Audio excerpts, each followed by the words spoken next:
Imagine a fortress so massive that if one wall crumbles, the entire neighborhood collapses with it.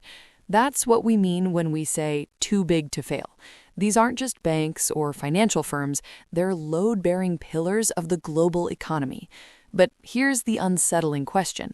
What happens when the people inside those fortresses start quietly moving the walls, not to strengthen them, but to hide what's cracking underneath? We're not talking about accounting errors or one-off mistakes. We're talking about deliberate systems designed to mislead, millions of fake accounts, forged signatures, credit scores destroyed overnight, not by criminals in the shadows, but by institutions trusted with people's livelihoods. This is the story of how systemic importance becomes a shield against accountability, and how the very institutions meant to secure our financial future sometimes become the most sophisticated architects of deception. Too big to fail isn't just a catchy phrase born during the 2008 crisis. It's a structural reality baked into modern finance. These institutions are so interconnected through lending, derivatives, payment systems, and global markets that their sudden collapse wouldn't just hurt shareholders. It would freeze credit, destabilize currencies, and trigger cascading failures across entire economies. And this is where the problem begins. Economists call it moral hazard, when decision-makers know that no matter how reckless the behavior, the government and ultimately the public becomes the backstop. Losses are socialized. Profits remain private. History shows us the pattern. Enron didn't just fail because of risky bets. It failed because executives actively hid losses through complex structures. In 2008, major banks didn't just underestimate risk, they buried it in opaque instruments few regulators fully understood.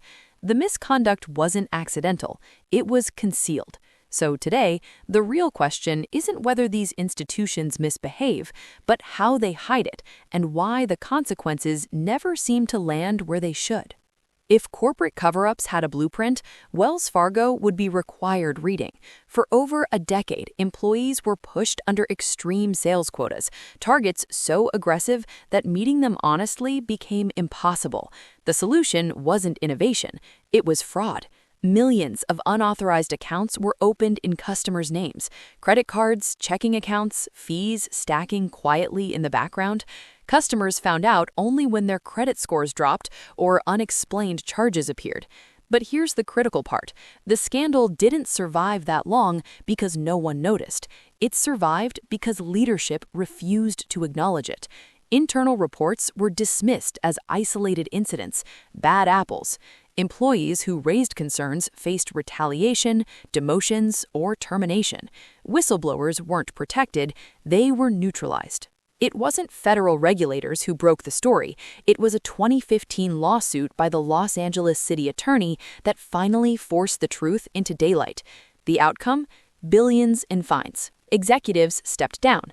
Stock price dipped briefly, then recovered. But for millions of customers whose financial lives were damaged, the apology felt hollow. The harm was personal. The accountability was abstract.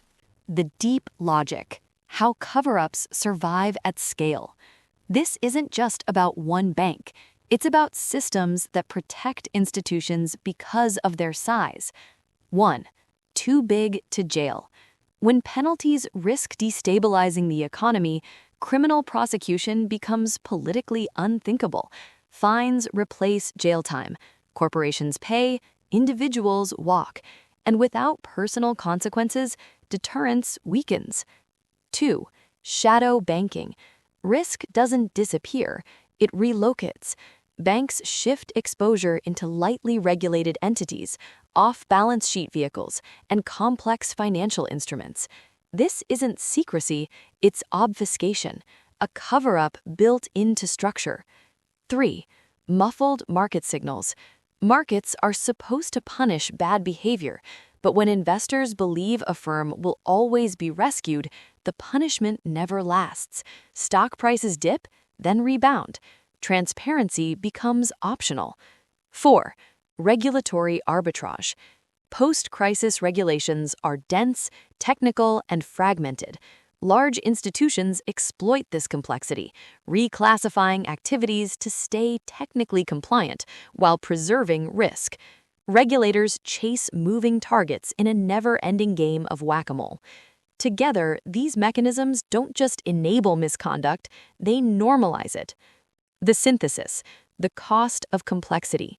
Wells Fargo wasn't an anomaly, it was a visible symptom. When institutions become too big to fail, complexity itself becomes the camouflage. Layers of compliance, legal structures, and market assumptions work together to delay exposure, sometimes for years, sometimes for decades. The public pays the price in subtle ways. Eroded trust, higher systemic risk, a financial system that feels increasingly detached from accountability. Too big to fail was supposed to prevent economic collapse. Instead, it has quietly rewritten the rules of responsibility. This isn't just about bailouts or fines. It's about a system where failure is survivable, but honesty isn't required. And until accountability scales with power, the fortress will keep standing, even as the foundations rot.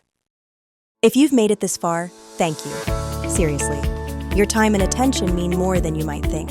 If you found this story valuable, give the video a like. It tells the algorithm that this kind of deep, long-form work matters. And if you want more stories like this, hit subscribe and turn on the bell so you don't miss the next one when it drops. Every like and every subscription genuinely helps this channel grow. It gives us the reach, the momentum, and the room to do bigger investigations, deeper research, and better stories going forward. Thanks for watching, and I'll see you in the next one.